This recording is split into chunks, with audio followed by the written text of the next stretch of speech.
ভাতের সাথে শুধু কাঁচা মরিচ আর পেঁয়াজ, অন্য কোনো তরকারি কি নেই গিন্নি? কিভাবে থাকবে তরকারি? শেষ কবে বাজার করেছিলে মনে আছে? মরিচ আর পেঁয়াজটাতে তোমার কপালে জুটেছে, সেই তো ভাগ্য। আমি আর এই বাড়িতে থাকবো না। এত খাওয়ার কষ্ট, কাপড় চোপড়ের কষ্ট আর ভালো লাগে না।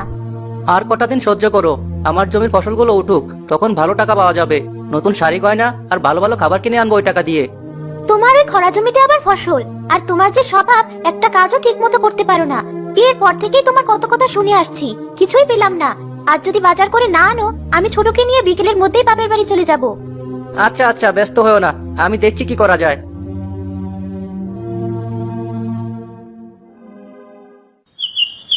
মতি বেরিয়ে পড়লো কাজ খোঁজার উদ্দেশ্যে।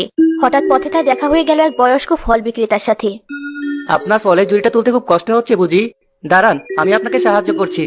না না বাবা, থাক, লাগবে না।